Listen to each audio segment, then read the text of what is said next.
Can you say hard hats, folks? Hard hats, lunch pail, steel toe boots. Anything short of a championship this year is a failure. Look at this boomer right here. You've just got so much talent here. Somebody said we need to apologize for Jalen. Can I close it, John? What are we apologizing for? What did we say? What did we do?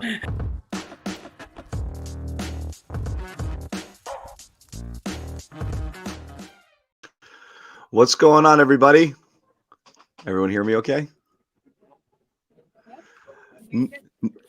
There is Noa Dalzell covering the WNBA semifinals. If you can tell what that backdrop is, she's hanging out at the Mohegan Sun Casino with the game tonight.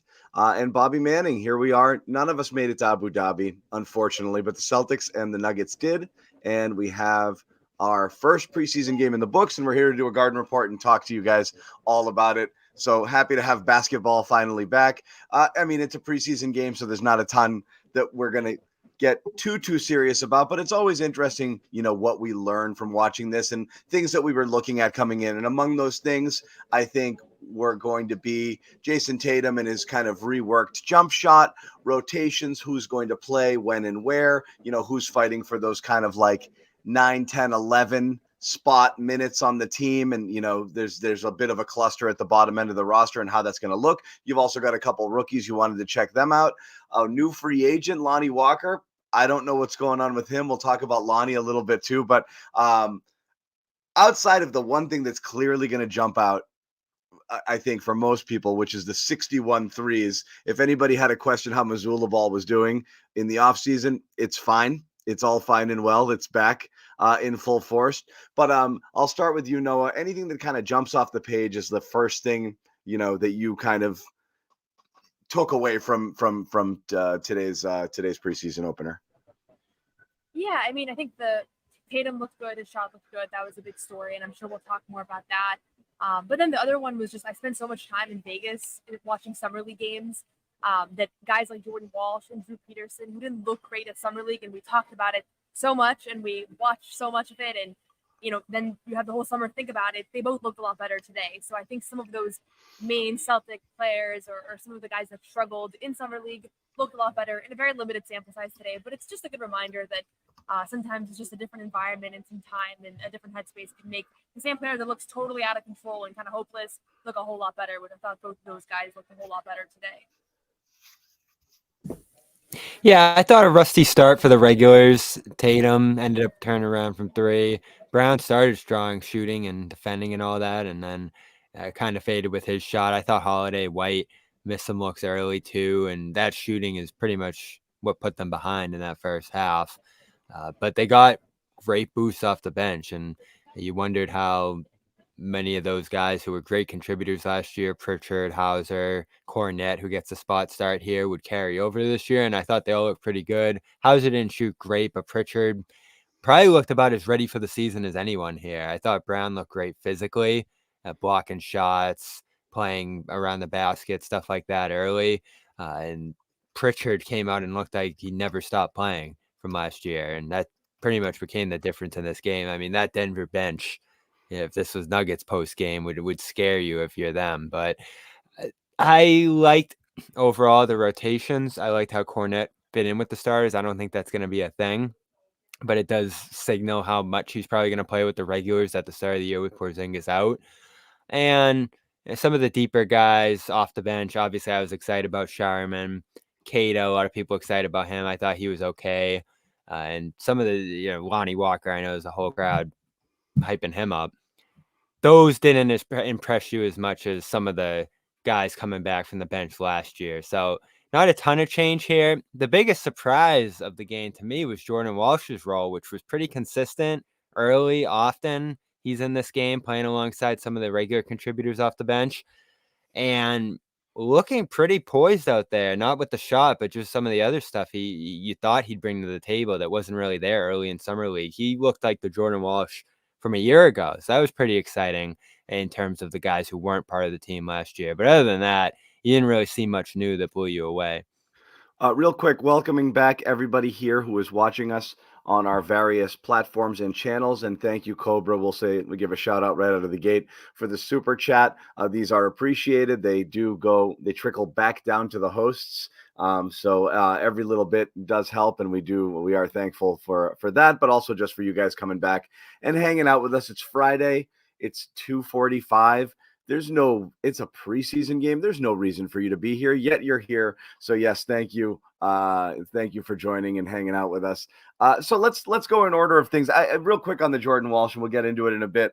I'm so curious. I'd love to see a sliding door situation. If that three that he knocked down that he didn't want to shoot and hesitated and then realized I have to shoot this because nobody's closing out and I'm wide open and everyone's going to laugh at me if I don't. Those things miss 95% of the time. And he made that one. And then from there, I feel like he got a great deal more confidence off of that, because I think he was only 1 of 4 to start the game. And it was that shot, which was not an in rhythm shot. And then all of a sudden he looked a little bit looser. So that kind of stuff makes a difference. We'll get into Walsh, not just his performance, but overall, like, and again, Noah, you mentioned summer league expectations. You entered this year thinking Walsh is making the team outright. He's not on a main shuttle, and he might be asked to do stuff. And it's kind of this year or probably not going to happen for him in terms of starting to crack the low end of the rotation and earn himself some consistent minutes. And after Vegas, I think he was left dead and gone. So kind of how they view him, how they view JD Davison, who again, he's in with the third string, the third bench unit, stay way ready crew, deep bench. And he's still looking and doing impressive things coming off of a fairly impressive Vegas league stint. So, Scal, I think at one point said that this might be the most talent that the Celtics main roster could potentially beat some NBA teams. I'm not ready for that level of hyperbole this early in the Celtics season, but there's definitely some choices to be made in terms of who's going to get minutes, if anyone is kind of in that deep bench situation. As we know, the top 8 or 9 are very, very set on this team, even more so when Porzingis comes back.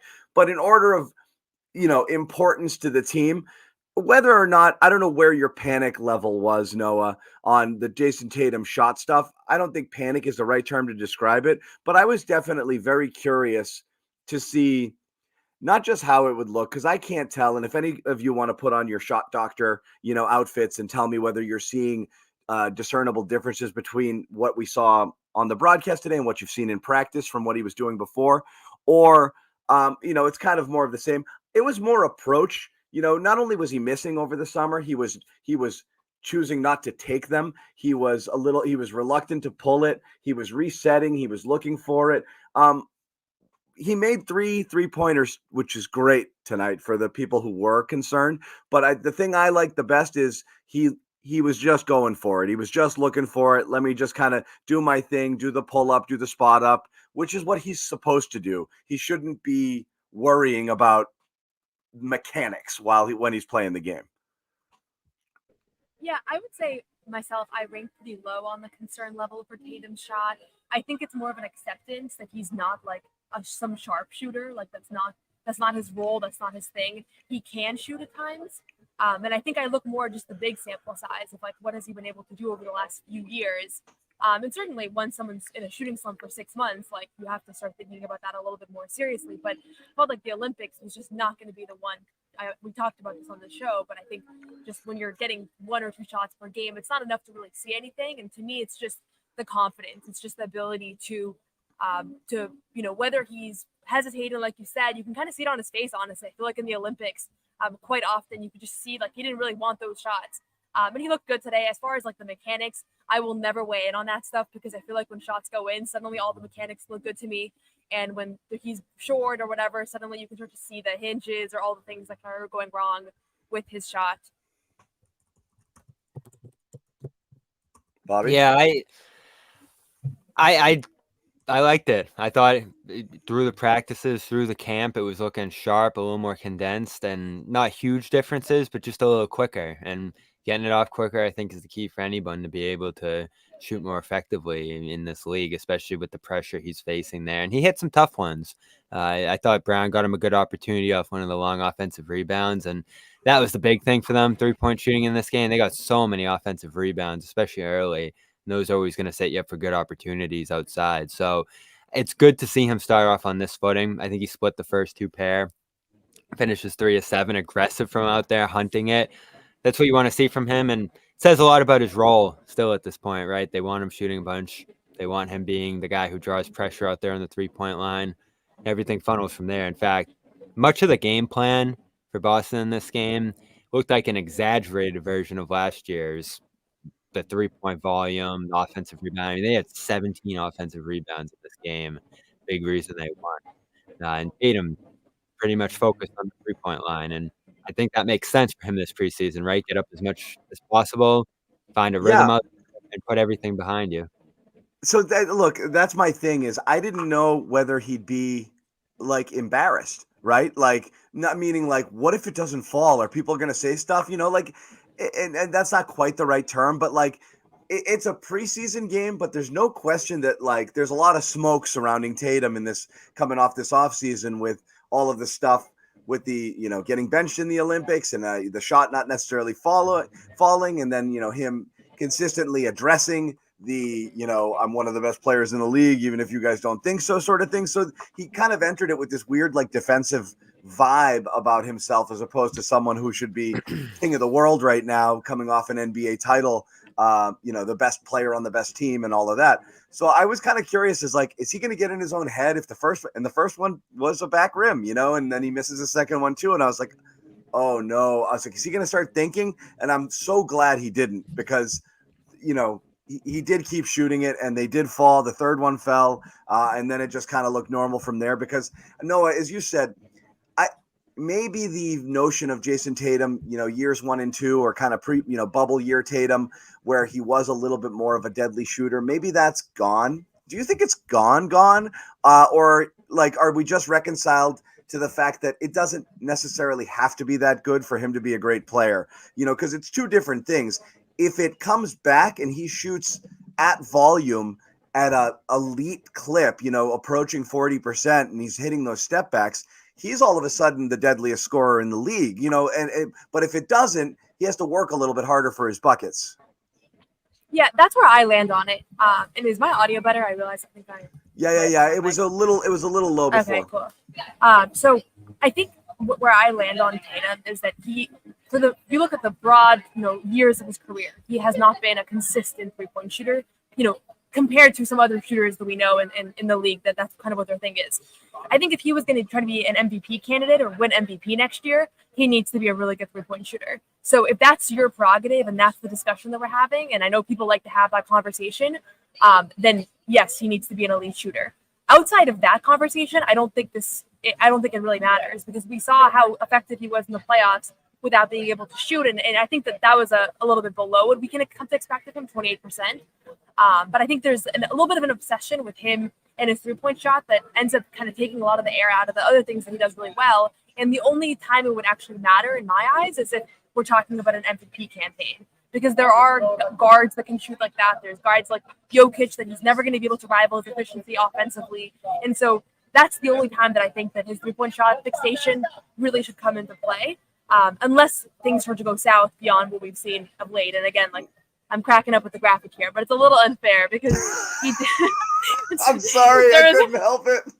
Oh, it was you? I thought it was Ahmed or someone. No, okay. I couldn't help it. I couldn't help it. I'm sorry. Yeah. No, I had to say something. But I couldn't help it. I'm sorry. I know it's a little bit of trolling. It's true, right? It is. It's mean. I'm just being funny. But it's Friday, 3 o'clock. When's the last Derek White shot that was made? Also June. I know. I'm just kidding. But no, I'll ask you this, because Bobby's mentioned it before too.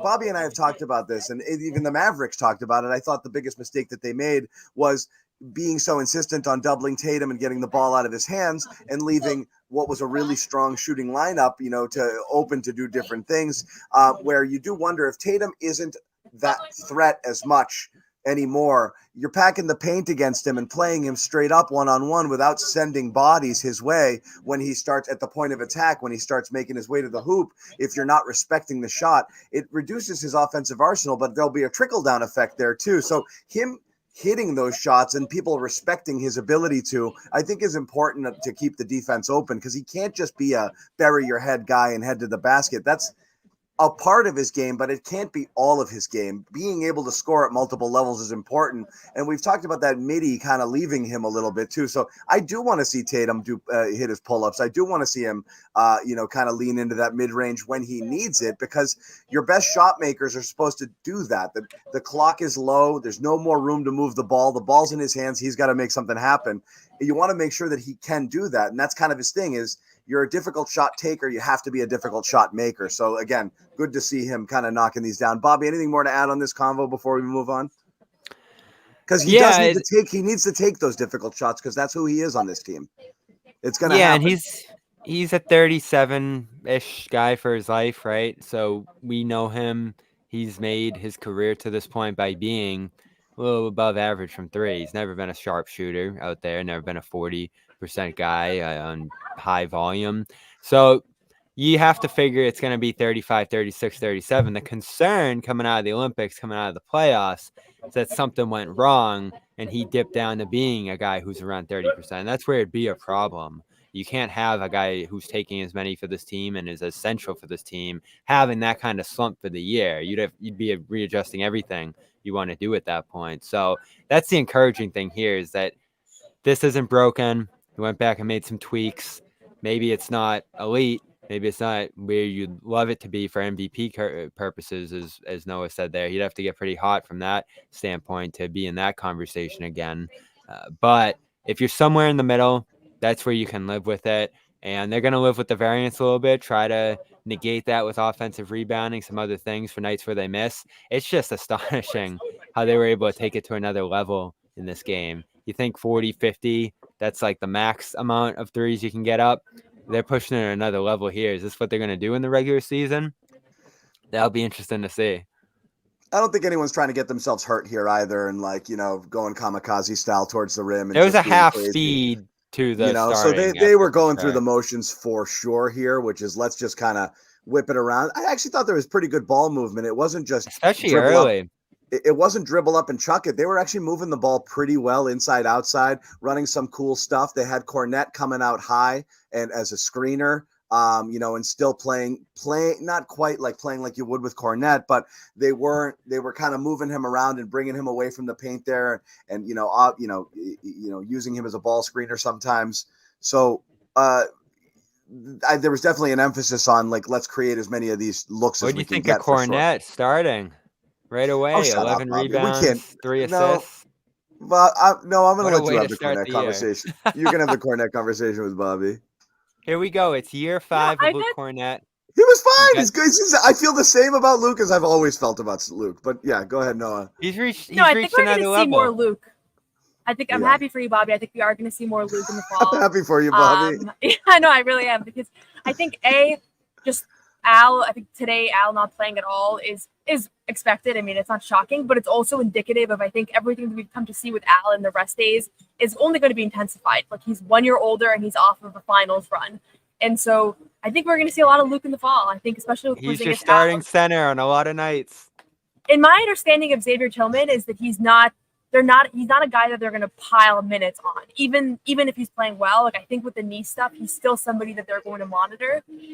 So yeah, I think we're going to see both of those guys quite a bit, though. I didn't even have Tillman on my kind of bingo card for today to talk about in this show, because that's kind of a good and a bad thing. There wasn't anything there to discuss, but I kind of was hoping to see a different looking Tillman, one that looked like completely more athletic than the version that we had last year that I chalked up to knee issues. I think we do have to point out he did have a procedure that we weren't aware of until very recently, and so he could still be working his way back. But I was kind of hoping to see a leaner, meaner, a little bit more – my earbud fell out – a little bit more, kind of spry Tillman, and I didn't see much of it tonight, but I also he just didn't do anything that was grabby in any way. I don't think Tillman had the kind of off season where he was working on his game all summer. I think he dealt with it. He talked about this in practice the other day, but he dealt with the death of his father in the spring, had a lot of like mental kind of peace recovering to go through, and then had the surgery. So I think for him, like, he's not one of those guys that's been all summer like refining his game. I think he's going to ease back into things. It is a good sign that he had the surgery on July 30th and that he's already back out there. So it wasn't anything that substantive. But the shot looked good. I mean, he went 2 for 3, a small sample, but that's a big thing that I know that they're really hopeful shot's about. important. Yeah. Yeah. They really want to see that. There, right? On Joe's team, if you can't at least threaten to take that 3, there's really not a place for you. And if he's not going to bring you other things that a traditional big does down low, where if Kata, and we'll get to Kata in a little bit because he had kind of an adventurous day as well. I'll be hearing that scream in my dreams, by the way. I rewound and listened to that like 100 times. But was it him? I need confirmation. I don't know if that was him. It might have been a fan or something. I wonder. That was unbelievable. It was unreal. Drew laughed out loud on the broadcast, and he's floor level, so I'm guessing he Drew's in Boston. they were remote. Drew's in Boston. Okay, he's not out there. Forsberg's out there. He's the only one. Yeah. Okay. So I don't know, but anyway, we'll get to him in a little bit. But you're right. He has to be able. Louise, what's going on? Sorry. Louise, are you mad yet? We haven't talked about JB. Should we stick something in here just to commemorate Louise's return? And he's gonna be like, huh? I don't think it was him. Really? I don't know. It was. I have no idea. I'll have to go back and watch the tape too. That'll be the first thing I look at when I go back and watch the game. I rewatched it a ton, and I feel like it was him. But yeah. For Tillman, my big question still, where's he fitting in the offense? And it's great that he's hitting threes in this game. I don't know if that is sustainable. And the tough part for him, the part that Joe's always wary of there, is that the Nuggets ignored him. I mean, that play where he hit the corner 3, they were all standing in the paint just daring him to fire away. And it's great if he can make them pay in that spot. That changes the shape of the floor a little bit. I thought he took some tough shots too on the run, on the move that you probably don't want him taking. But Noah's right. He didn't have an off season to work on skills or any layers of his game, or even, I'm sure, conditioning. I'm sure he's still in a pretty early stage in terms of getting back into game flow and rhythm. So that probably accounts for a lot of how he looked in this one. I want to say he got on the court the week before camp started. So he's pretty early on right now. And that knee's been a problem with him for a long time there. It's definitely a luxury to have him because the defense is so effective. He's so versatile out there on that end. He's a great guy to put in there when Horford's out. In fact, I think you could see him starting if Horford misses a game, just to have that interchangeability in certain matchups. But you still wonder, where's his ideal fit in the offense? I don't think it's firing up threes. I don't know if he's that kind of guy. But if he becomes that, that makes him all the more playable out there.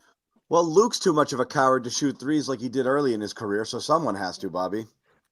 Right, and that might be the only thing he can contribute on that end of the floor. I think there was some hope early on he could kind of be like a dump-off guy down there and finish some stuff around the rim. He was talking when he got here about posting up more. We haven't really seen that.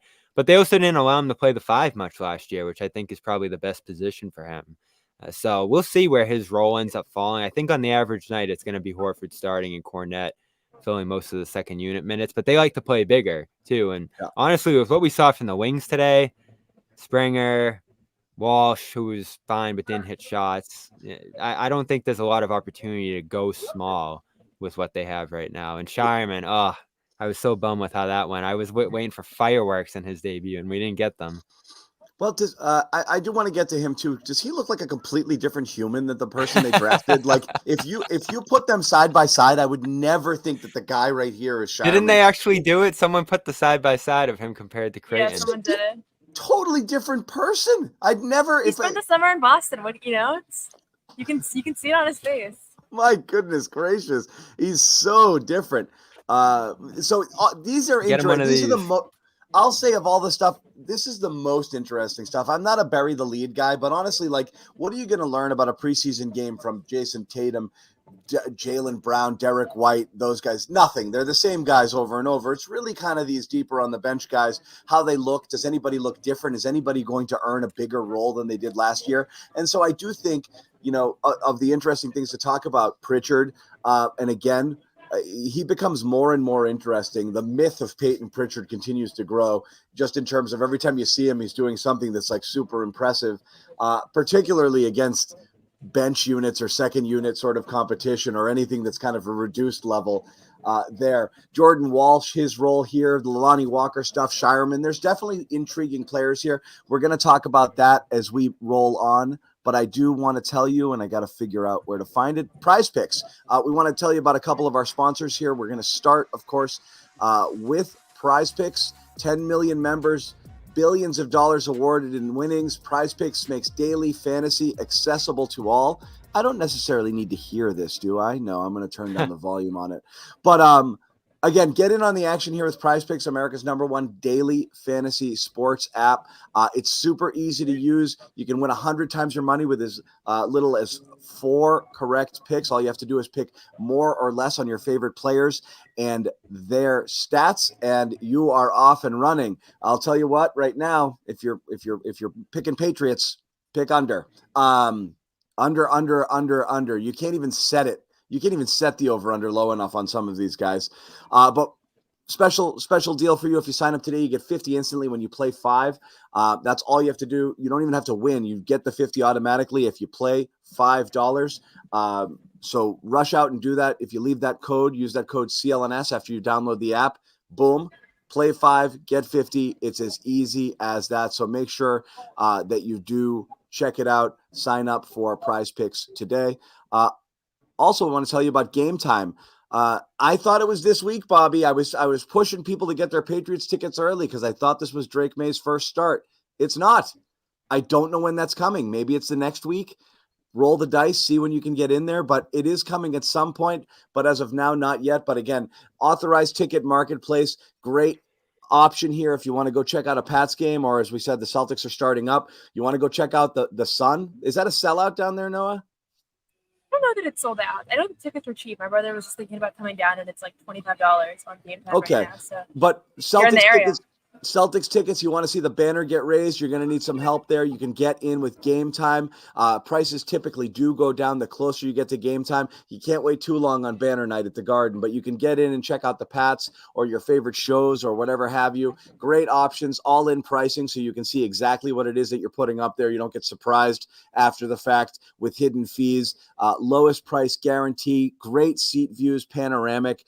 Your ticket is covered with the most flexible customer service policy in the ticketing industry. So again, check it out. $20 off your first purchase when you use the code CLNS. Once again, download the app, grab your seats, and use that code CLNS for 20 off your first purchase. Let's get back to it and the game. Let's switch to this view. Some of the stuff we wanted to talk about, Noah, when I had asked you before the show, what'd you like the best? Number one, you wanted to talk about Pritchard. Is that correct? That was your guy, or that was because everything else good was taken? No, I think that's he's the guy that stood out the most today. And it's not a surprise, and it doesn't change my understanding of what he's capable of, because we've seen him do this kind of thing before in preseason and when he's given the opportunity to do so. But we were talking about Xavier Tillman maybe not having a summer that was centered around improving his game.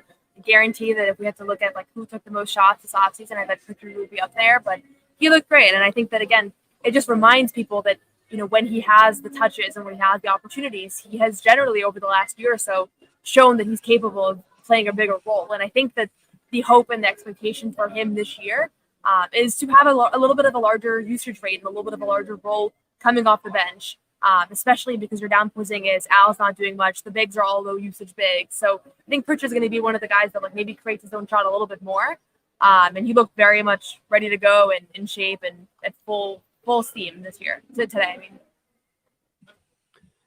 yeah, and he obviously spent quite a bit of time in the facility. And Al said when we talked to him at his camp there that he was the guy standing out the most, setting the tone. He's a veteran now, funny to think. When the Garn Report started, he was a rookie, this version of the Garn Report. So he's one of the elder guys on the team at this point. And I love some of the energy defensively into the second units. We've given him a lot of credit for his growth on that part of his game. I know you want to work on his pull-up three-point shooting. That obviously showed in this game. And he's becoming one of the more strong bench players around the league right now in terms of, as Jalen talked about, put him in there against a weaker opponent, or a weaker lineup or in any spot where he can have some more opportunity to play with the ball in his hands, and he always seems to take advantage of it. His consistency in that role and how high of a ceiling he has in that role just continues to astound me. But we remember from his summer league days, we remember from his pro-ams where he's scoring 100 points. This is just who he is, and So it's that's the amazing question. still. That's the question. So to me, there's one question, not just with Pritchard, but with anybody that people kind of fall in love with on the Celtics bench. And like, we have the deepest bench.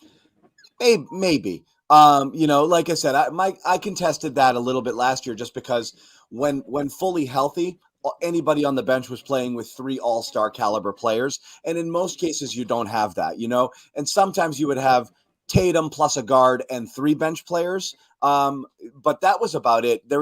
It's never just the bench. This isn't youth league where it's 5 in, 5 out, but so there's always just so many good other players on there. It's hard to fully gauge how good they are. They had that weird number last year for a long part. I don't know what it ended up with, but for the longest time into the year, Noah, it was lowest bench scoring output, but highest bench differential, And so that's kind of it, is how good are they, or are they buoyed by playing in the presence of so many all NBA, Olympic level, star players, which the Celtics have at the top of their roster. But Pritchard is that one guy who you think, and Jaylen Brown had those interesting comments in the offseason where he, Detroit Pistons got caught in the crossfire a little bit there, but like, hey, we don't have to go out there and play our guys 30, 40 minutes. I'm paraphrasing here, every once in a while, and we don't always have to kind of do the things that we do. It doesn't have to be me or Jason or whatever. He's like, we could run a game through Peyton Pritchard and let him go off for 30 against a team like Detroit. Like, I don't know if it's just, he's my teammate, so I believe in him. But like, I do wonder, like, is there a world in which you could do things like that, where you view it less as spot starting or going in there and, he had a good bench stint, and feature people a little bit more prominently in what they do, and feel okay to rest somebody and say, all right, Peyton or Sam, you're in the starting lineup, and I don't want you to just kind of be there. I want you to take 17 to 20 shots. 12 to 15 shots tonight. That's who you are. You're a scorer on this team tonight, like a primary scorer, not just a bench unit scorer. When you're out there, your job is to do this. And how would it look if they did that? Like, could Sam Hauser be starting on a lesser team? Could Peyton Pritchard be starting on a lesser team and putting up 15, 16, 17 points a game? Yeah, I think for me, the bench is less about, like, there are so many talented players that are more talented than other teams' bench, but there's a system in place that is everybody's super bought into, and there's chemistry and experience of those guys playing together. Like, we don't talk enough about how well Sam Hauser and Peyton Pritchard play together. Like, they know exactly where the other guy's going to be. There's Luke Cornett comes in, and he really is like the glue for that unit. And so I think when I look at the bench, it's, again, like, I do get excited about Peyton Pritchard, and I do think that he could have a larger role on another team. But the fact is that, Sam, Luke, and Peyton. Noah, freeze on us? Yeah. Bobby, Yeah, is she frozen to you? Yeah. All right, we'll her. drop Noah. We'll bring her back in. She is, again, just for those wondering, where is Noah and what's that background? She's covering for SB Nation. She's covering the Connecticut Sun playoff matchup tonight at Mohegan Sun Arena. So she jumped out of the press room into the heart of the casino, and she's out there doing the Lord's work and doing a post-game show with us. So happy to have her on board. But yeah, Bobby, what do you think here? Like, is he real, or is he like, what is Peyton Pritchard? Because again, is he 91 points in a pro-am and like, can light up the summer league, at will, where he looks like the best player out there, like he's playing at Rucker or something like that, and just launching 40-foot threes and making it look easy and schooling people? Or is he someone who's actually at this point in his life, like, if he left Boston, he's in contention for starter minutes somewhere else and would be a legit scorer and contributor on a different team? Like, what do you actually have in Peyton Pritchard? Is there a version of him that could succeed outside of the Celtics ecosystem?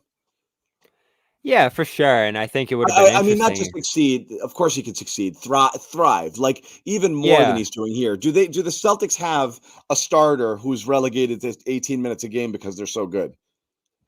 maybe in their system, the way they want to play, he's probably still a little too huntable given the size.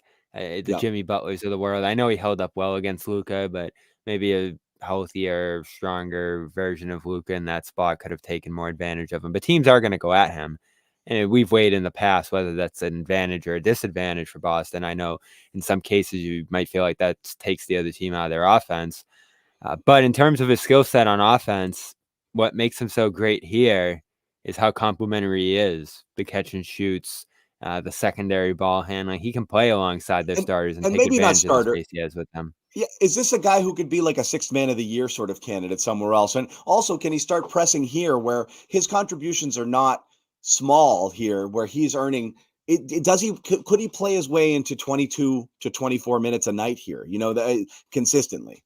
He should this year. Back to that conversation about the bench and letting them play against the Detroits of the world. They should lean on these guys. They've won so consistently with that second unit. Back to what Noah was saying And again, I last take it year. back. He was 22 last year, so I'm sorry. It was a little more than I thought. I thought he was a little lower. So I mean, he got the minutes. He almost scored double digits. Is there another level? Can he go a little bit higher there? Can he be 13, 14 points off the bench sort of guy? I do wonder.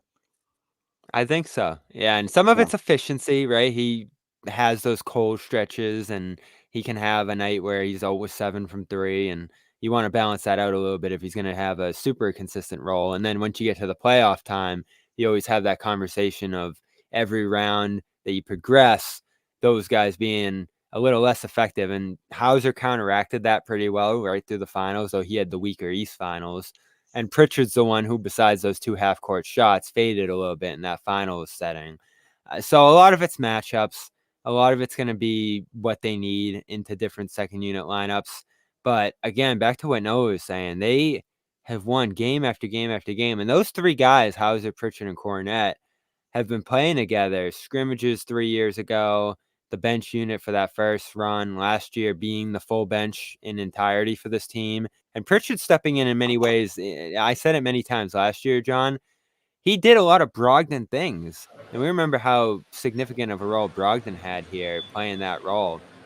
And in many ways, I think Pritchard surpassed what they needed into the playoffs at that Yeah. spot. So 6 man, probably a little short in terms of the volume he's going to get here. Is But that a hype if you joke? did put him in San Antonio, as it looked like was going to happen there for a minute, on that version of the Spurs, I don't think close to 20 points per game would be out of the question. Right. Can he do the Banton somewhere bad? I bet he could. Look at what Ban did. He's a million That's what I times just better said. than I Ban. just said that. Right. By the way, I'm emphasizing it. by the way, I'm not. It's not the humor isn't lost on me that in place of Josue, Noah had her Wi-Fi crap out. So yes, it happens, but it's not her fault. Died, but I luckily had a second computer. So Yeah. Oh, the computer. we're It back wasn't in the. business. That's right. That's My right. Wi-Fi is great, actually. Yeah. Connecticut Wi-Fi. Yeah, no, it's all good. Noah's so prepared. She has 2 laptops. We only had Josue only had half a laptop, and it was like it was like from 2009. So it's a little bit different here. I'm gonna miss Josue. Yeah. For those who don't know, Josue Pavone accepted a job to be covering the Oklahoma City Thunder full time. So we could be seeing Josue in the finals. I actually do think that's. I wouldn't say likely. It's hard to nail a finals prediction this early, but those are your 2 betting What was your favorites right finals now. prediction So last year? I had the Warriors with Rob Williams as center. A lot of us my had the finals Nuggets. prediction. Real I had quick, the Nuggets the year aside, before, by the way, and so the year they won it, I had Nuggets, but that's fine. tiny aside. Are the Nuggets done? No, I'm a little worried I don't think about so. them. I think it's a little bit of an overreaction, the Nuggets thing.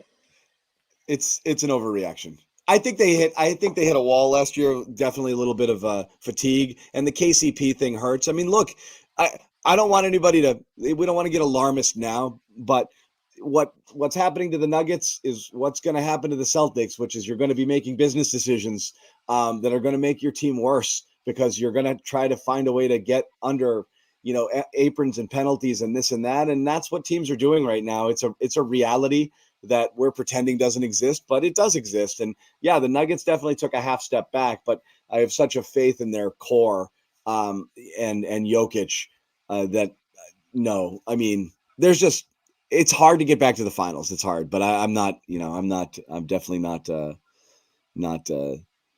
out on them. Let's move the conversation. We did want to talk about, and again, it's a preseason game, so we're not going to go on forever, but we did want to get to Jordan Walsh a little bit. And I'll say, Walsh, so this is, one of Bobby's guys and one of Noah's guys. Springer, who you are kind of bullish on, Noah, and you want to see and you think could potentially, because you got that whole he's so young, he's like 3 years younger than Shireman, he's like so young. And still there's room there. And when they made the trade, they made it for the future, not for last year necessarily, which is a strange thing to do at the deadline, but a shrewd kind of move. But it's got to pay out if it's going to be worth it at some point or another. And then Jordan Walsh, who's kind of in that whole make or breakish sort of, third season of is he going to turn into something, or is he just forever a 4A player or a G, riding that main shuttle back and forth? Is that the kind of guy he's going to be in this league? It was interesting that, both of these, and the way the game went, for those who didn't watch the whole thing, starters played nearly the whole first quarter with Tillman coming in, to spell Luke, I believe, for a little bit. But the top guys just played. And then that second unit was this, with Walsh and Springer kind of running out there, and buried on the depth chart were Davison and Shireman and Lonnie Walker, who got in late in the game. So these guys were the B team right now. Does that tell you anything about how the Celtics are approaching the season? And again, it's only game one. Game two, Shireman might get 25 minutes with the second unit, and they could be trying things out. But can you read anything into this, or do you read anything into it in terms of the prominence that with those guys were featured tonight? I can't conclude anything until we see the second game, because I'm kind of viewing this in a 2-game span, and I'm sure Missoula is as well. Yeah. As far as thinking about the rotations and things, I will say, as you mentioned, John, wasn't it Banton who did it? Banton started one game last year, and everyone was like, "What?" or something like that. Yeah. Is that what it was? And then Hernan Gomez years ago. Yeah. Go ahead, Noah. Yeah. Yeah, no, but I think Jaden Springer is somebody that I've seen flashes of defensively, where it's like, okay, this guy not only can be a really good defender in the NBA, but he can actually be like a gifted defender in the NBA. I really believe that. I think he has one of those guys with a defensive ceiling, like an Avery Bradley, which I know is high praise. That being said, flashes doesn't necessarily mean that that's going to translate. And I was a little disappointed with the sample size that we saw today. I thought that he didn't look great, which again, I'm never going to overreact to a quarter of basketball, but it wasn't like an opportunity to see him advance forward. But yeah, I think that when we're talking about Jordan and Jordan Walsh, and this is his second season. So John, I just want to say, you mentioned this a couple of times. I don't think this is a make or break year for him. And I don't think that's how the Celtics are viewing it. I think that he has a larger opportunity here, and he's going to spend most of the season in Maine, is my understanding. A guy like Jaden Springer, he's entering his fourth season. So he's more he's going to require an opportunity to open up. There's going to need to be some sort of injury or some sort of extreme resting situation for Jaden Springer to even have a chance. And then he's going to have to capitalize on that chance. And there's going to be other guys like a Baylor Shireman, I think, that are also going to be vying for those minutes. And so a lot has to go in Jaden Springer's way for him to make to showcase that he can play in the NBA this season. And I don't know if it's going to happen. I would love to see it personally. You mentioned that. So again, where you're shaving money when you have so many star players is kind of here. This is the last year that he's guaranteed. It's a team option for him next year. And that's a place where you can shave to, again, it's not big money, but it's the fourth year of a second round picks deal at $2.5 million. That's where you're saying, I'm not playing him anyway. I'm just going to fill this with another second round draft pick who's making $800,000 and save myself 1.4 here. If he has no role here, it's not big money for a contributor or someone who can play rotation minutes. But when you're trying to save a nickel or two, that's kind of where you're cutting. That's the first cuts you make. That's why I mentioned make or break. By the end of this year, you got to determine, is this person going to play any significant minutes for me in the future or Yeah. not. Or he's just trade filler, but again, And you they can't haven't really, ruled out. They haven't ruled can't out really shaking up the do that. roster Yeah. later on if needs emerge, and that's all money Yeah. that could go into a trade. I know the trade rules have changed a little bit here, but the Yeah. odds are against these guys, given their draft position, given what they've shown so far in their careers. I mean, Springer's shooting in small samples, albeit with Boston last year, was pretty abysmal, and the Philadelphia side of things, that led them obviously to give up on him and save some tax money rather than stay with his developmental track here. And that's the difficulty for these guys. I want to see some of these guys this year. We've talked about in the past, John, they're not going to get better without playing. They're not going to improve without those opportunities. And as Noah said, some of it's going to have to happen in terms of injuries or other availabilities there, rest nights, working them in. So I do like working those two guys in, and they made a pretty concerted effort to do that here clearly in this game. Walsh took more of an advantage in this spot, and Springer, the shooting limited him again. And that might be what limits him in this league, despite the age and Walsh being a young guy too there. I wrote this morning about that idea of playing the youth a little bit more this year, starting to take that long view because they're not going to have these veterans forever. That's the great part about right now. We remember 3 years ago, John, the Romeos and Neesmiths of the world, and it drove us crazy. And we're just like, get rid of these guys, bring in the Whites and Holidays of the world who you can actually rely on, and never think about young guys or draft picks again. And Brad didn't even take a first-round pick for 3-4 years. So the thought of going back to that a little bit isn't ideal, but it's necessary now. And I look at what Minnesota's doing, bringing in Dillingham, bringing in Terrence Shannon, even bringing in like DiVincenzo in that deal and another pick. They're starting to say, all right, we have Edwards and all these guys, this great starting lineup. But as we start to pay these guys, and Towns obviously goes out the door last week, you need some of these guys on the back end. And the tough part with the Celtics, as you guys just said, is they're just swapping in some of these guys. And, they might be swapping in some again. It was Banton last year. Now it's Springer. Walsh was here the last 2 years. Are they taking another second-round flyer at that point? So that's a tougher way to develop, right? Not investing in top-end talent, picks, that sort of thing, and just looking at flyers and unsung talent and second draft guys, which Springer effectively is here. And it's tough to develop those guys for the NBA because much of their development obviously is going to happen here in Maine. And look at Davison today. This is year 3 for him, and he's been so good in Maine, but there's just so little hope of him cracking an NBA rotation. And that's where it feels like Springer and Walsh are right now too. Yeah, it's I think Springer, this is his last year, right, of a contract, correct? Yeah, and they can bring him to restricted $4 million option he's an RFA next year. So again, he's got he's got to kind of figure out. It's make or break time for these guys a little bit, even though it's not. There is a role young, here. Right? Davison, Spring, all of these guys is there. And again, this is the toughest part of being on this particular Celtics team.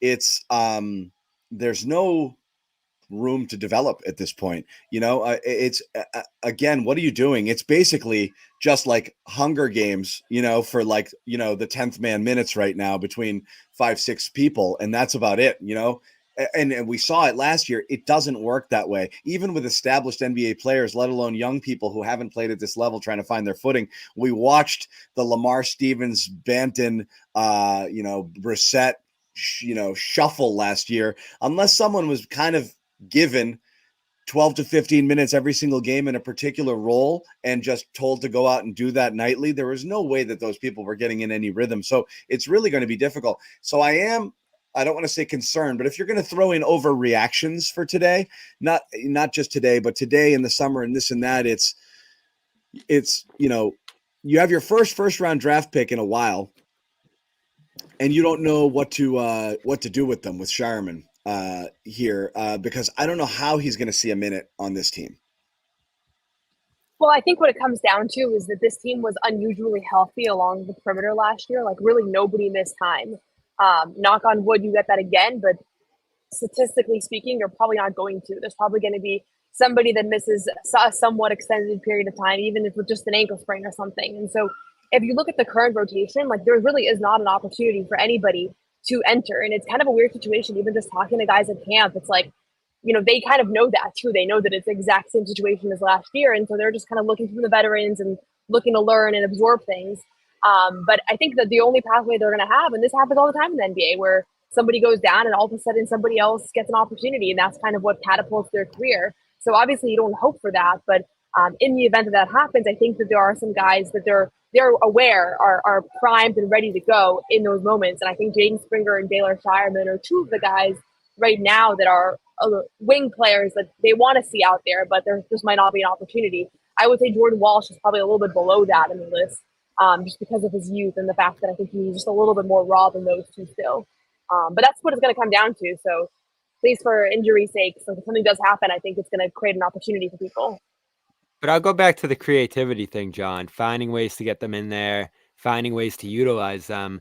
You don't want the Neesmith situation where you're just throwing a pass to a Yeah, grenade. that's what I always think back. Yeah, go And in. these If guys, if you hit your first shot, I'll let you stay in the game. If you miss it, this is your 4-minute stint and you're never going back. Like, that's not a way to develop. And Shireman's kind of in that boat, right? Because this is a guy who we've seen in almost every game. And again, I'm not gonna be able to recall his exact Vegas box score, but you guys were there. It felt like he came out and he missed his first few shots every single time, but it was Vegas. Didn't he go 0-4 in the first game? I want to say. But it was Vegas and he could keep playing through it. And again, it's lesser competition. And he got to kind of play through his issues, and then some would go down, but I mean, he immediately comes in and it's trying to pass to Keita in transition. That wasn't great. At the top of the key, and Keita's like, "What the f- are you throwing me the ball for here? Like, I'm not the guy you pass the ball above the arc." And then he misses his shots and badly misses. That freaks people out a little bit. And not only was he missing to start a lot of those Vegas Leagues games, he was side of the backboard or air ball sort of missing. And that's what he did again tonight. It's easy to bury the rookie too. And that's what they did in this game. I was a little surprised that happened, but that's where he is. Obviously not fully up to speed with everything yet. But like Noah said, I do think and this is the best way to look at it, Noah, is it's a 2-game sample where it would make sense. I'm going to be like 3 out of 10 annoyed if Shireman doesn't get legit run against actual NBA players in that second game, running with a second unit or maybe even going in there. And again, here's what, just to quibble, I get it. But in the preseason, you should be mixing and matching a little bit too. So you do want to see, I didn't love you know what? I take it all back. I get it. It's the first time together. You want to see the starters together. You want to whatever, but you also want to see them mix with other people and starters. Because as I said, is in the NBA, you're not playing 5 in, 5 out. So you do have to kind of see it. So I do want them to get into some regular rotations and then just one day decide, okay, Shireman's going to be in here and he's going to play with this. We're talking about overreactions though. People are already taking to Twitter and calling him a bust. Okay. Bust, to which Bobby Manning had to come in and vigorously defend it. No, preseason overreactions. Are we a little? Like I said, is there enough in your snapshot view to be like, I kind of was hoping to see a little bit more. I'm not going to go as far as to say bum, but are you, and again, I hate using concerned or alarmed. We're not trying to stir a controversy here, but as you're watching Shireman, what are you actually thinking and feeling deep down that you feel that you can't say out in the open because then people will jump all over you and say that you're, overreacting? Like, what's your nonsensible take?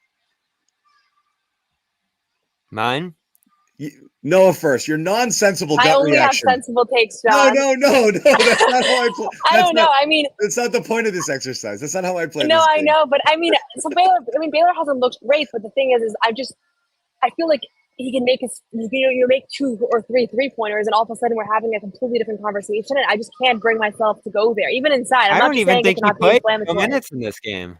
No. What did you say? He came in at the very end when it was just garbage time. Think about what he did today. He did nothing today. Yes, it's a ridiculous overreaction. But between Vegas and now, and just seeing, he didn't shoot well in Vegas. But seeing how he moves athletically and any concern over, I see people talking about like he looks a little slow, slow-footed. And this and that. And is there anything that kind of like, well, yeah, I kind of need to forget the shot. You assume the shot's going to fall. He's a legit shooter, but he's also a good playmaker and he's a good ball handler. He has good basketball skill. Just what translates to the NBA level, it's hard to see. And it's definitely hard to see in the first time he's played against anybody who isn't on a Vegas League roster, which is what we're seeing, what we saw for 5 minutes tonight. Well, the concern is he's a ball handling player who probably won't have the ball a ton. And I said it during Summer League, he just does magical things with the ball in his hands. He's such a great passer. He's a rhythm jump shooter, obviously. He seems to be more comfortable shooting off the dribble rather than standing in the corner, catching, shooting, what his role will probably be early on in this offense. So that's where I go back to the creativity with Walsh. Can you get him going downhill a little bit more toward the basket, off the ball? They actually had him at point quite a bit in this game, which was weird. Again, back to experimentation. So I didn't really understand that. Springer, probably another guy who's going to have to screen and catch the ball inside the arc and do some stuff in between because the three is just not there. And with Shireman, probably needs some opportunities to be a secondary ball handler. I'd love to see him get the ball a little bit on the break. Just do some of the things because he ended up having a pretty effective Summer League despite the fact that he didn't shoot. Why? Because he's a good rebounder. He's a great passer. And the defense, that's going to be the biggest hurdle, obviously. And maybe that's not at a point yet where they feel comfortable mixing him in with some of the regulars yet. But there's ways to hide guys in that aspect too. And, you brought up the 10th man race earlier, John.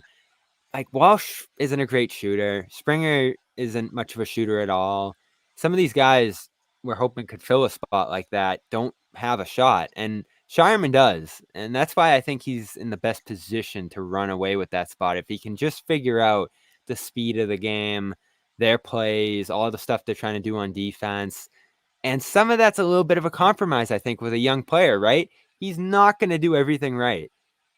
Want to compare it to Drake May, John? There's going to be mistakes. There's going to be some issues here. But you have to deal with some of that to get the upside to it. I don't want to compare a borderline second rounder to a top 3 pick. Well, that's the thing too, right? He fell to 30 for a reason, and we're going to see some of those words. Yeah. Again, we have to be realistic about it. If you go through and you charted the NBA draft, and it's changed over time, just as the composition of the draft has changed, and it's just incredibly. There's so much talent out there, and it's just challenging to make NBA rosters. But I mean, again, 1 to 5 is where you're finding the majority of your all-stars. 5 to 15, you're lucky if you get your rotation player is the reality. And anything 15 and beyond, if these guys stick on rosters or end up being rotation players, it's usually a pretty big success. Of course, there are stars throughout, and you can find them in different places, but don't cherry pick. Well, this guy went in the 20s and this guy went in the second round. The reality, the expectation is if Shireman sticks and is a rotation player being drafted at 30, it's a massive, massive success by the Celtics front office being able to pluck a player like that at this point in the draft. It happens every once in a while. It happens, but it's not the norm. What you're hoping for is a home run, right? And I don't think Shireman's a home run player. Like, I don't think there's a ceiling here where you're like, there's something in this guy where he could be a potential, year in, year out all-star. I think what you're hoping is, in some of the comps that have been made with some of the other lefty shooters, in the league before him that, the comparison has been made to. That's kind of what you're hoping for, is a guy who can kind of hold his own, not be a liability defensively, knock down shots, make some plays. Is it going to happen in year 1? Probably not. Yeah, and I think the other reality with Shireman is that he's not a Sam Hauser-esque shooter, and I've said this a couple of times, but like when you look at his career shooting numbers, which those I'm always down to look at, the larger sample size, like he's been a good shooter, but he doesn't rival Sam Hauser's numbers coming into the NBA. And so I think what they like about him is, like Bobby has said, kind of, he's done a lot of all around things, and that he has the ceiling of being a better, kind of more versatile player. But he's not a guy that's going to come in and I think give you like crazy 3-point shooting. That's not, that just hasn't really been exactly what he's been. And it's really, really hard. I feel like we underrate how hard it is to find guys like Sam Hauser that can shoot like Sam Hauser. And it's why Sam Hauser just signed a big contract. And so, yeah, I think Baylor Shireman also, like, I just can't imagine the nerves of going into the NBA and having your first NBA minutes. And there's a lot of really good NBA players that look terrible in their first few games and miss their first 20 shots. And that's why I just like caution freaking out about the air balls or whatever, because wasn't Jamal Murray one of them? Wasn't he one of the guys that like missed his first 20 shots or something. Trey Young, I think, Draymond was the Green. famous one. Didn't Yeah. Pritchard go 0 for like November and just said like when he first started, I thought Peyton struggled as well. Grant was the. Oh, it was 0 for Grant. 25. Grant went 0 for whatever. Yeah, that was Grant also. Yeah. But I Again, think you never know what it's going to mean. We've heard good things coming out of camp. We're not going to hear bad things, but it sounds like he's been playing well and doing well, and he's adjusting. And I thought that he had good flashes in summer league too. How about his look? He looks like a totally different human. It's not just the haircut and everything like that. It's like he definitely. I mean, he said, well, what did he say? 15. Yeah, you guys were there covering it. 15 pounds of muscle. Yeah, and it's not. He does not look bulky. He looks like he got lean but stronger, which again is good because you oftentimes don't see that kind of physical development in rookies until year 2 when they have a chance to kind of go through an entire, year, and it's not just I lifted weights for the summer and I got big. It's the sleep, it's the eating, it's all of it kind of rolled into one, like what it takes to be a professional athlete. And then, the right workout regimen that works out for your body and your game and what you're trying to accomplish and all of that stuff. And he looks physically a good bit better than he did before. He's one of the more interesting guys on the preseason roster because it could go one way and he's in Maine for a lot of the year, and it could go the other way where he sneaks into that rotation. And what would you call O'Shea last year? Like 9th, 10th in the rotation. So that spot's open for someone to take. Shvee, similar thing. When guys were out, he would play, and he'd actually be pretty effective in that role. So can he do that? O'Shea had a little more seasoning. Shvee was a veteran. There's a rookie trying to do that in that spot. And then you always go back to, does he have the coach's trust, which is a challenge in almost any situation. I think that's going to be something Joe has to deal with as well. Is he'll have his guys, he'll have the people he trusts. Then when you have to go to the third wave of guys, who are you going to rely on? And that's a real question here right now, because there are going to be nights early on where they're pretty thin in terms of what they have, and who can step in and help them do some stuff here. Walsh probably in that conversation. Shireman, maybe. Springer. This comment here from Derek. Noah said this off air before we started. He spent a couple months in Boston. That's what happened to Shireman. He looks like he's about to rob Fenway Park. An extra in Missoula's favorite movie. Yeah, he definitely looks like he's got a little bit of Boston in him now. We need to ask him about those memes. We got to ask him about it. Yeah. Final thing here. To anything for that's left over that you wanted to talk about before we wrap it. No, I just think my trips to Maine are going to be more useful this year because I think there's going to be a lot of interesting guys over there. So I was just thinking about that. I think they are going to have a lot of the guys that we saw today are going to spend a lot of time in Portland just because there's really no space for them. So that's where I'll be on my off days. Your off days. That sounds fun. I thought JD. What are you doing on your off days? I'm working out of state. Okay, for fun. I'm acting as the sole media member at the Maine Celtics games. That's fine. We need it. Bobby begs me for these trips, and I'm like, if you really want to, go. Yeah, you can go. Speaking of Maine, I thought JD looked pretty good at the end of the game too, and I don't know if there's a pathway for him, but he just keeps getting better and better. And I've heard his summer workouts have been pretty good around the team too there, and his summer league was pretty good. So, is there scenario where he could sneak into some sort of role eventually? You wonder, because they could have just let him go this summer, right? But Brad for some reason stepped in and was like, we need him back, he's got to be part of this thing. I know JD wanted to stay a little bit too, but he actually looked like he took a step late in that game, so I'll give him some credit for that. Lonnie. Oh yeah, I guess we got to talk about it. So that's the other thing I wanted to say is what are we doing here? Like you talk about like not playing. Fine, Shireman. Shireman started the fourth quarter with what was clearly team 3. Walker wasn't even on team 3. Walker was on team 4. Like on whatever's left at the very end of the game. He entered late with 4 minutes or so. Left in the quarter there. Took a couple shots. That's it. So Noah, you and I and several other people, who follow and cover the Celtics, our initial reaction to the Lonnie Walker signing was like, this is an actual basketball player, like, here for nothing. Like, this could be a steal. And then immediately the reports started to come out like, yeah, it's one of these weird contracts and he might not even make it. And then everybody's been pouring like cold water on Walker, like a deluge of cold water on Walker since that kind of initial spark we got after he signed. And feels like the vibes here are like, guys, don't overdo it with the Walker stuff. I don't think this guy's going to be here. Were we totally wrong? Is there no place for him here? I thought this was a flyer to see here, and now we're talking about, well, if he can put forth a good year in Maine, maybe we can make something of him. Is this who he is? So first of all, I think that people owe Bobby an apology because people were very mad at Bobby for saying that he might not make the team. And I do think that's very likely to be the case now. In fact, it seems pretty obvious that he's not going to make the team in the 15th spot and then he's first going to go to Maine. And I think the better question is, does somebody pick him up and does he find a spot somewhere else? I don't think that it's going to be in Boston, honestly, because I do think that if he goes to Maine and plays well, like there's going to be a team that's going to need him and want him and realize like, why is this guy on the market? Unless he struggles. But the understanding that I'm getting and all the signals that we've heard is that he's not going to be a part of this team this year, at least in the beginning of the season. And maybe later on, if he's still in Maine and he's playing well, they pick him up later on. So it's strange. I still feel high on him as a player. Like I've watched a lot of Lonnie Walker over the last few years. I think that he can contribute.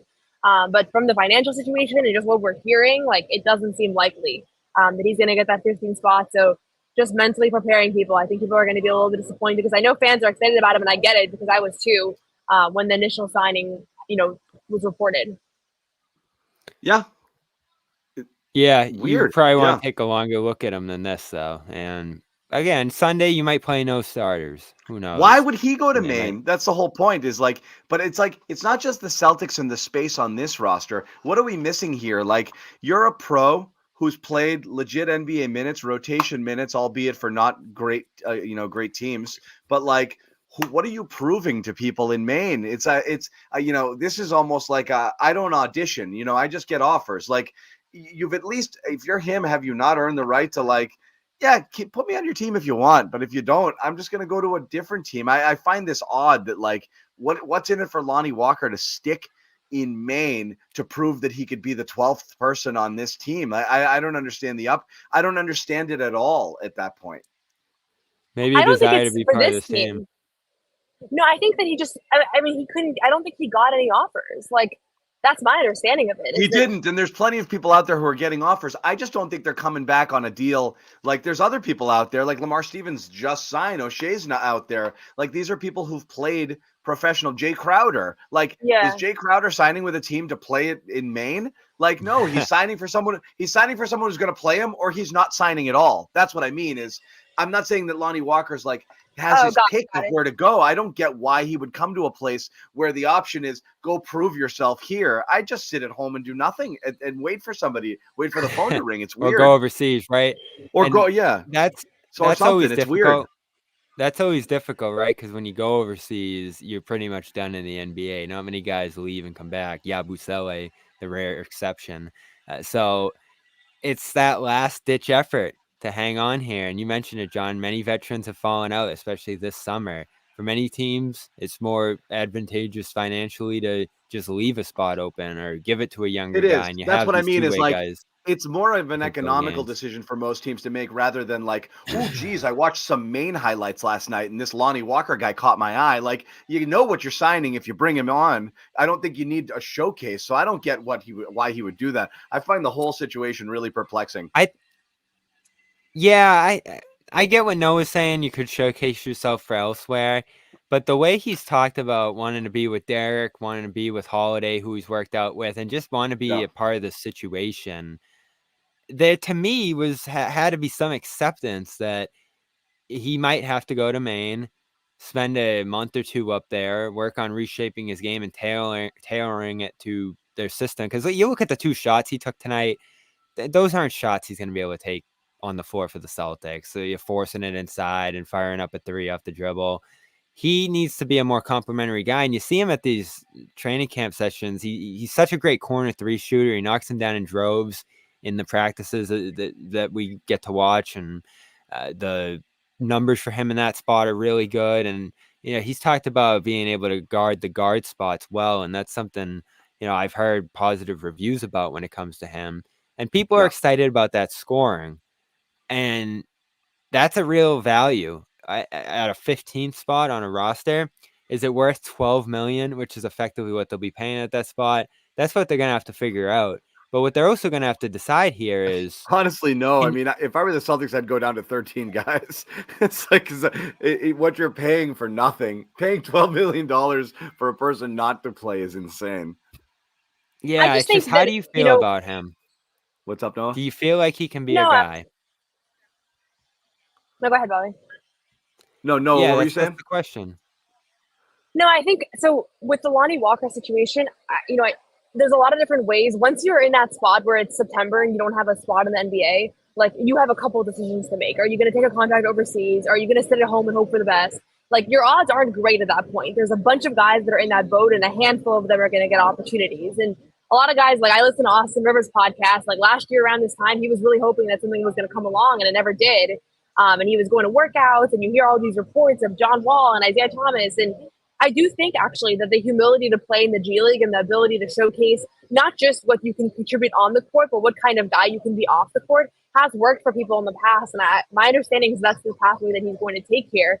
And I also think that this is an organization that has a really good track record of development, just a good culture, a really good reputation. It's something that when I was in Summer League, I was talking to a lot of people about, just like other executives and scouts and people. And they said, the Celtics have a really good rep for if you're a guy that doesn't really know where to go, like get involved with Maine. Like it draws people in and it attracts them because of this record. Motive was.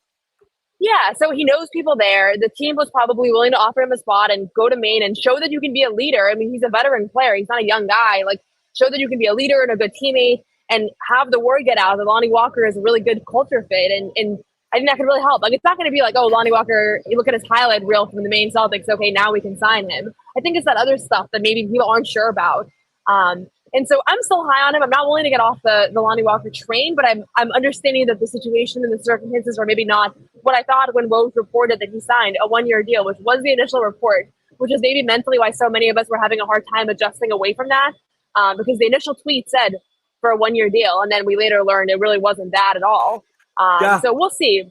I just don't get it. It's almost like he's like on double secret probation and being punished for something. Like it's like you will play with the 4th team in the first preseason game and you must show your worth in Maine. Like I find it odd that he was brought in under those circumstances instead of just brought in. You either want him or you don't. And wait, what the hell do you bring him in for? Like you bring it mixed from maybe you can convince me in his perspective that the Maine and the buddies here and this and that, and he can show out and it's a better option than doing X, Y, and Z. From the Celtics perspective, I barely get it at this point. So I find it weird if you brought him in 2 years ago, John, give him an opportunity because you're hoping for what? Like everything to me is like, wow, did we get lucky here? Like, look, you pulled this guy off the street and they're playing. They're in the rotation and doing great. That's you want to show. That's how you show you're a genius. If you're Brad Stevens, like, look what I was able to get. Nobody wanted this guy.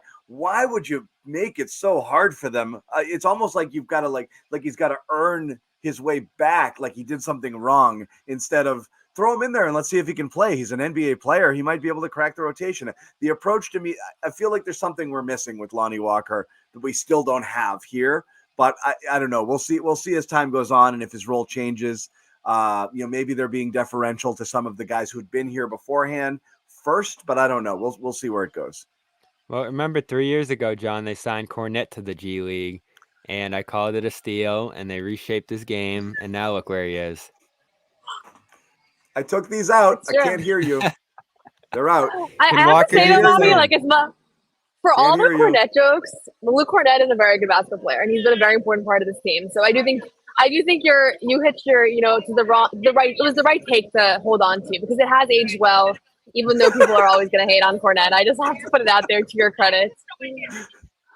I think he got lucky. I think it was less about basketball analytics and more sentimental. He had a soft spot. It was a vibe. It's a vibe thing. Yeah. But anyway, that's fair. The vibes are impeccable. So there's something to be said for vibes. I like that too. Yeah. Anyway, as we said, the Celtics defeat the Nuggets 107-103 in their first preseason game. There's a second one coming up on Sunday. That one's at 10 a.m. We will be back. I'm not sure in what form, but certainly Bobby and I coming in here, and it's a great appetizer heading into the 1 o'clock games for those NFL fans out there. And of course, sadly, you may have to see me back on the air doing a Patriots post-game show talking about how Jacoby The worst game looked. of all time. The worst game of all time. Let's put us out of our misery, guys. They're actually are they favorites in that game? They are. They're favored by 1.5 points, and the over/under I think is like 7. Yeah, they're favored. They're favored to win like a 5-3 game. So yeah. We'll see what happens there. But anyway, more basketball to come. If you want, though, if you not just Celtics basketball, WNBA basketball, follow Noa if you don't already follow her on Twitter, and wait for her written reaction to tonight's game between the Sun. Why am I drawing a blank, Noah? The Sun and the Minnesota Lynx. And the Minnesota Lynx at Mohegan I'm on a Sun mission Arena. to convert Celtics fans to care about the Connecticut Sun. So lock in. It's playoffs. We're almost in the finals. So some high stakes basketball. Noah, at what point is Boston getting a team? I hope the Sun go to Boston, but I don't think I'm supposed to say that sitting in Mohegan Sun Arena. But I think Boston needs a team eventually. It's just a question of who's going to buy the Celtics. That's what we got to figure out first. Yeah, that's a possibility that it's a joint deal. Whoever buys the Celtics brings in a team?